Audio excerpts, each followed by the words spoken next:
تو سنو، دل اور گردے ہیں تو سنو. اسلام پانی اور رنگ کی طرح اگر ہم اسلام کو اپنے اندر بسانا چاہتے ہیں تو سنو. یا معاشر النساء تصدقن فإنی اریدکن اکثر اہل النار. اے عورتوں زیادہ سے زیادہ صدقہ اور خیرات کرو، اس لیے کہ ہم نے تمہیں جہنم میں سب سے زیادہ جلتے ہوئے دیکھا ہے. عورتیں جہنم میں سب سے زیادہ جلتے ہوئے دیکھی گئی ہیں. پوچھا صحابیات نے، اے اللہ کے نبی آگے کی تقریر ہم نہیں سنیں گے آپ کی، بس کریے، ہمیں صرف اتنا بتا دیجئے کہ عورتیں سب سے زیادہ جہنم میں کیوں گئیں، کیوں جائیں گی، تاکہ ہم وہ عمل اگر ہماری زندگی میں ہو تو ہم چھوڑ دیں. فرمایا تکسرن اللعن و تکسرن اللعن و تکفرن العشیر.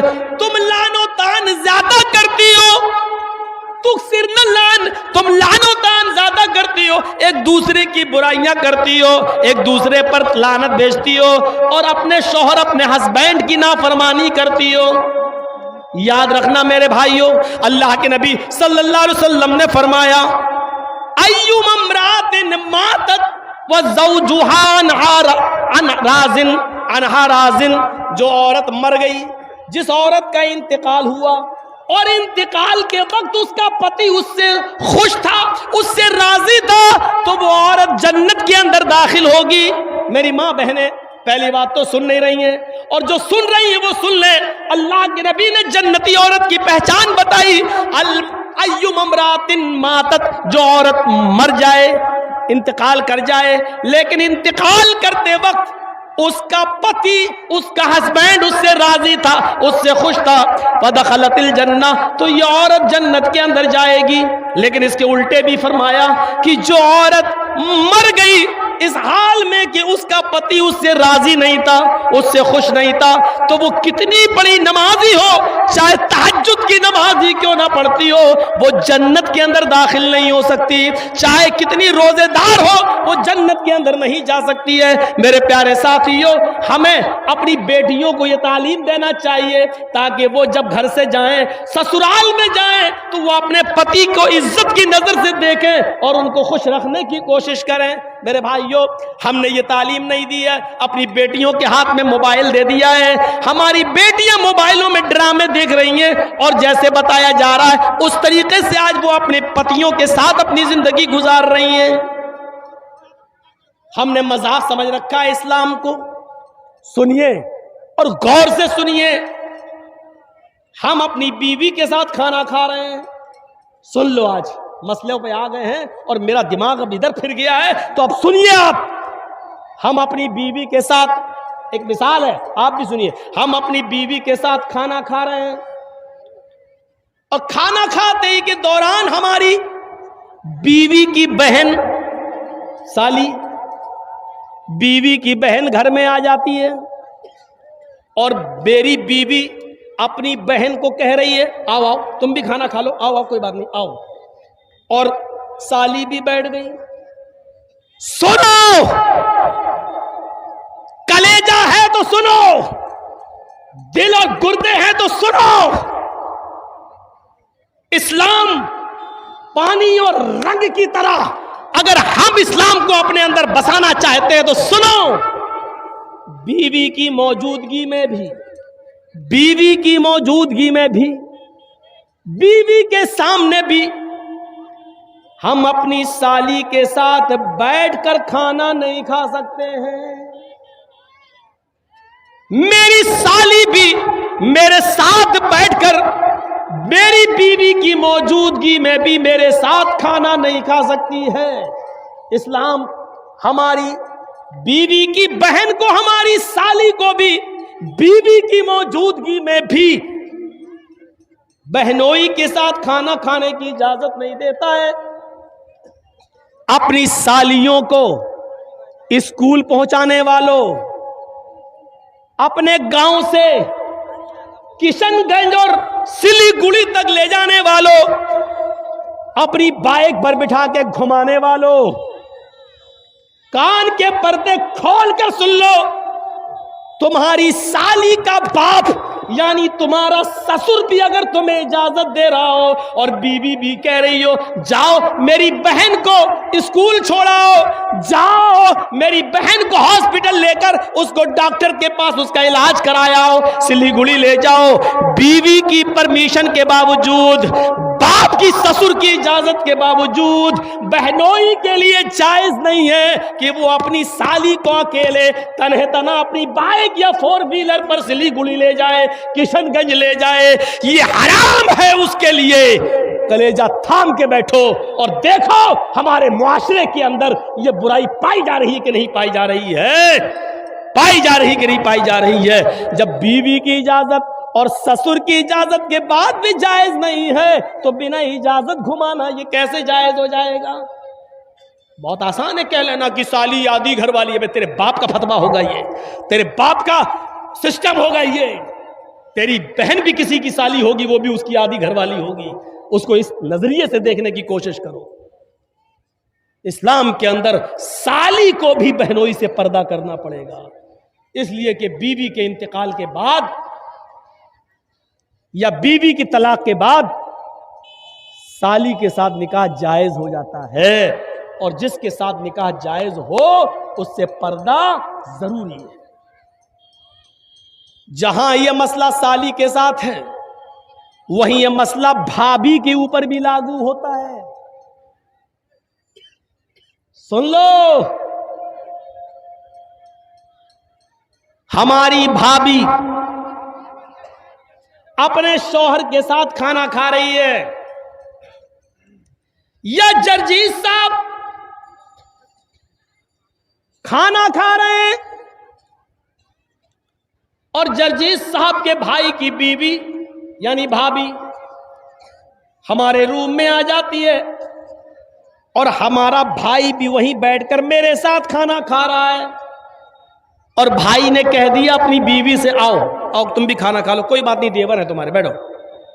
بھائی کی پرمیشن کے باوجود، شوہر کی اجازت کے باوجود بھابھی کے لیے دیور کے ساتھ کھانا کھانا جائز نہیں ہے۔ بھائی کی پرمیشن کے باوجود بھابھی کو اکیلے بائک پہ بٹھا کے کشن گنج اور دارجلنگ لے جانا، سلیگوڑی لے جانا جائز نہیں ہے۔ دلیل یہ ارائیت الحمو یا رسول اللہ، ایک عورت نے سوال کیا اے اللہ کے نبی کیا میں دیور سے بھی پردہ کروں؟ دیور ہمارے گھر میں رہتا ہے، جوائنٹ فیملی ہے، آنا جانا لگا رہتا ہے، کیا میں دیور سے بھی پردہ کروں؟ تو اللہ کے نبی نے فرمایا ہاں، محلے کے دوسرے لوگوں سے کبھی کبھی بے پردگی ہو جائے چلے گا، محلے کے دوسرے لوگوں کے سامنے کبھی چہرہ کھل جائے چلے گا، الحمو الموت، لیکن دیور سے ہر حال میں پردہ کرنا ہے، کیونکہ دیور تو موت ہے بھابھی کے لیے۔ یہ زبان ہماری نہیں ہے، ہماری زبان ضرور ہے لیکن الفاظ محمد رسول اللہ کے ہیں، حدیث جناب محمد رسول اللہ صلی اللہ علیہ وسلم کی ہے، الحمو الموت، دیور بھابھی کے لیے موت ہے۔ اب اندازہ لگاؤ جو موت ہو وہ موت کیسے بھابھی کو لے کے جا سکتا ہے اپنے گھر سے باہر؟ صاحب میرے بھائی نے اجازت دے دی، یہاں بھائی کی اجازت نہیں چلے گی، یہاں شریعت کا حکم چلے گا، شریعت کا حکم۔ ہم ان چیزوں پر غور کریں، سوچیں کیا اسلام کے ساتھ ہمارا تعلق یہ ہے؟ یا ایھا الذین آمنوا ادخلوا فی السلم کافہ، ایمانوں والو تم اسلام کے اندر پورے کے پورے داخل ہو جاؤ۔ بچوں کے ساتھ ہمارا تعلق کیا ہے؟ فرمایا جب تمہارے گھر میں بچہ پیدا ہو، جب تمہارے گھر میں بچہ پیدا ہو تو 7ویں دن اس کا عقیقہ کرو، اس کے سر کے بال کاٹو، پورا ٹکلا، 7ویں دن اس کے سر کے سارے بال چھلو، اور بالوں کے وزن کے برابر چاندی غریبوں اور مسکینوں میں تقسیم کرو، مان لیجئے سارے بال ہم نے کاٹے اور 5 گرام ہوئے، تو 5 گرام چاندی یا 5 گرام چاندی کی قیمت غریبوں میں مسکینوں میں دی جائے گی، اور یہ اسلام کا ایک حصہ ہے، اس سے آپ بچ نہیں سکتے ہو۔ 7ویں دن اس کا اچھا نام رکھو، گڈو پپو نہیں، ٹوئنکل نہیں، لڑکیوں کے نام اوئیٹی سوئیٹی نہیں، اچھا نام رکھو، نام کا اثر پڑتا ہے، قیامت کے دن ناموں سے بلایا جائے گا۔ اچھا نام رکھو جس کا معنی اچھا ہو۔ جب 7واں دن ہو جائے تو اس کا عقیقہ کرو، اور مسئلہ یاد رکھنا، عقیقہ صرف 7ویں ہی دن ہے، 14ویں دن کی دلیل نہیں ہے، 21ویں دن کی دلیل صحیح نہیں ہے کہ 7ویں دن طاقت نہ ہو تو 14ویں دن کر لو، 14ویں دن نہ ہو تو 21ویں دن کر لو، نہیں، عقیقہ صرف 7ویں دن ہے، اور 7ویں دن کسی مجبوری کی وجہ سے اگر آپ نہیں کر سکے تو جب تمہیں موقع ملے، جب تمہارے پاس مجبوری ختم ہو جائے اس وقت کر لو۔ 7ویں دن نہیں کیا اور 8ویں دن مجبوری ختم ہو گئی تو 8ویں دن کر لو، 9ویں دن مجبوری ختم ہو گئی تو 9ویں دن کر لو۔ اب یہ نہیں کہ 7ویں دن نہیں کیا تو اب 14ویں دن کر لیں گے، نہیں، 14ویں دن کا انتظار نہیں کیا جائے گا، 14ویں دن بھی مجبوری رہی، 21ویں دن بھی رہی، تو جب تمہاری مجبوری ختم ہو جائے تب کر لو۔ اور جب تک اس بچے کا عقیقہ کر نہیں لیا جائے گا اس بچے کی دعا باپ کے حق میں قبول نہیں ہوگی۔ سمجھ رہے ہیں نا؟ رہن ہے، رہن، بچہ گروی ہے، چاہے کتنی وہ بچہ دعا کرے باپ کے حق میں پھر قبول نہیں ہوگی، اگر عمدن قصدن جان بوجھ کر استطاعت کے باوجود آپ نے اس کا عقیقہ نہیں کیا تو یہ باپ کے اوپر ایک قرض ہے، جب تک وہ اس کو ادا نہیں کرے گا۔ ہاں، بچہ 20 سال کا ہو گیا، اب مجبوری ختم ہوئی ہے تو اب کر دو۔ باپ 20 سال تک اپنے بچے کا عقیقہ نہیں کر سکا مجبوری کی وجہ سے اور انتقال ہو گیا، تو بچہ خود کمانے لگے تو وہ اپنا عقیقہ خود بھی کر سکتا ہے، لیکن کرنا ہے اگر استطاعت ہو جائے تو کرو، کرنا ہے۔ یاد رکھیے 7ویں دن عقیقہ کرے گا، جب بچہ پیدا ہو تو 7ویں دن عقیقہ کرو، 7ویں دن اس کا اچھا نام رکھو، اس کے سر کے سارے بال چھیل کر بالوں کے وزن کے برابر چاندی یا اس چاندی کی قیمت غریبوں اور مسکینوں میں تقسیم کرو۔ لڑکا ہے تو 2 جانور اور لڑکی ہے تو 1، گائے نہیں چلے گی، بھینس نہیں چلے گی، اونٹ نہیں چلے گا، بڑے جانوروں میں عقیقہ نہیں ہوگا۔ عقیقے کے لیے بھیڑ بکری چاہیے، دبا، انہی جانوروں میں عقیقہ ہوگا۔ لڑکا ہے تو 2 اور لڑکی ہے تو 1۔ ہاں، اگر آپ کے پاس مجبوری ہے اور لڑکا پیدا ہوا ہے لیکن 2 جانور کی قیمت نہیں ہے، 2 جانور کی استطاعت نہیں ہے، 1 جانور آپ کر سکتے ہیں، اگر استطاعت نہیں ہے تو 1 جانور بھی کیا جا سکتا ہے۔ اسلام میں آسانی ہے، سختی نہیں ہے۔ اگر 2 لڑکا ہے اور ہم غریب ہیں، 2 جانوروں کی قیمت نہیں ہے میرے پاس لیکن 1 کی استطاعت ہے، تو یہاں اجازت ہے شریعت کی طرف سے، تو تم 1 ہی کر دو، کیونکہ اللہ رب العالمین کسی پر اس کی بوجھ سے زیادہ، اس کی حیثیت سے زیادہ اس پر بوجھ نہیں ڈالتا ہے۔ لڑکی ہے تو 1 ہے ہی۔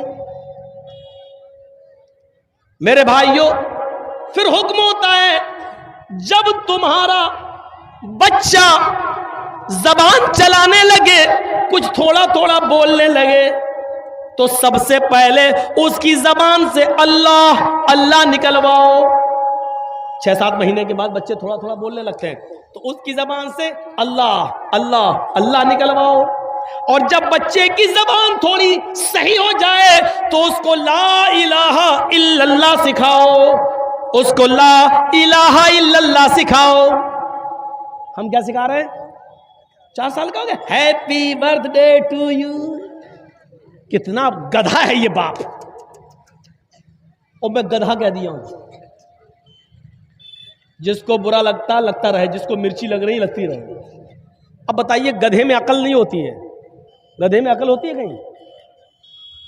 ہارن بجاؤ تو گدھا وہیں آئے گا جہاں گاڑی گھوم رہی ہے، ٹی ٹی اور آئے گا گاڑی کے پاس، اس میں عقل نہیں ہے۔ یہ بتاؤ آپ کا بچہ 5 سال کا ہو گیا، آپ اس کا برتھ ڈے بنا، happy birthday to you. تیرا بچہ اللہ کی طرف سے 80 سال کی عمر لے کے آیا تھا، 5 سال اس کی کم ہو گئی ہے، اب اس کی عمر 75 سال رہ گئی ہے اور تو خوش ہو رہا ہے۔ وہ اپنی زندگی کے 5 سال کم کر چکا اور تو خوش ہو رہا ہے۔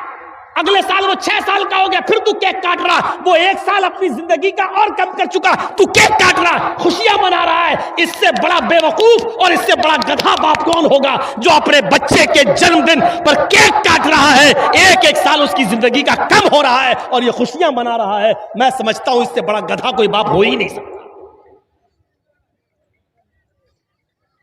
اتنا برا لگ رہا ہوگا جنہوں نے ہیپی برتھ ڈے، اب ہے تو ہے، ہم کیا کریں؟ قرآن نے بھی مثالیں دی ہیں جانوروں کی، اولئک کالانعام بل ہم اضل، یہ لوگ چوپایوں کی طرح بلکہ ان سے بھی زیادہ گئے گزرے۔ قرآن نے مثال دی ہے، ہم کیا کریں؟ الدنیا جیفت المیت، یہ دنیا مری ہوئی لاش ہے، وطالبها کلاب، اور اس دنیا کے پیچھے گھومنے والے، اس دنیا کی دولت میں مگن رہنے والے، اس دنیا کو طلب کرنے والے اور اس دنیا کو چاہنے والے کتے ہیں۔ طالبها کلاب، اللہ کے نبی کہہ رہے ہیں اس دنیا کو چاہنے والے کتے ہیں، کتے۔ اب ہم کیا کریں؟ اللہ کے نبی کہہ رہے ہیں، ہم کیا کریں؟ عقل جس کے اندر نہیں ہوتی ہے وہ جانور گدھا ہے۔ اب گدھے والا کام ہم کر رہے ہیں۔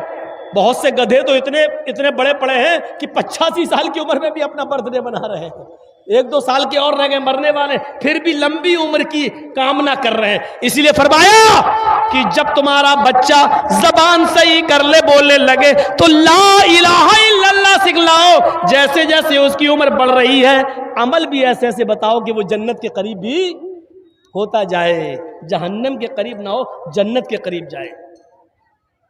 اب حکم ہوتا ہے لا الہ الا اللہ سکھاؤ۔ اب حکم ہوتا ہے جب تمہارا بیٹا 7 سال کا ہو تو اس کو وضو کرنا سکھلاؤ، نماز پڑھنا سکھلاؤ، اپنے ساتھ اس کو انگلی پکڑ کے مسجد میں لے جاؤ، اس کو نماز کی عادت ڈلواؤ۔ کبھی پڑھے گا کبھی چھوڑے گا، کبھی پڑھے گا کبھی چھوڑے گا، کوئی بات نہیں، سختی بہت زیادہ نہیں کرنا ہے، لیکن لے کے جانا ہے، عادت ڈلوانا ہے۔ اب 3 سال تک یہ عادت ڈلواؤ، جب اس کی عمر 10 سال کی ہو جائے تو اب سختی کرو گے۔ جب وہ 10 سال کا ہو اور نماز نہ پڑھے تو پیٹ کر مار کر اس کو مسجد میں لے جاؤ۔ 10 سال کے بعد پھر نماز معاف نہیں ہے، 10 سال کا ہو جائے تو اس کو مسجد کی طرف لے جاؤ، اس کو مارو۔ 10 سال کا بیٹا نماز نہ پڑھے تو باپ مارے، 40 سال کا باپ نماز نہ پڑھے تو کون مارے؟ دادا تو مر گیا بیچارہ، وہ تو اس دنیا میں نہ رہا۔ یاد رکھو جو 40 سال کی عمر میں باپ نماز نہیں پڑھ رہا ہے تو اس کا 10 سال کا بیٹا کیسے نماز پڑھے گا؟ یہ اولاد کے ساتھ ہمارا اسلام کے ساتھ کنیکشن کیسا ہے؟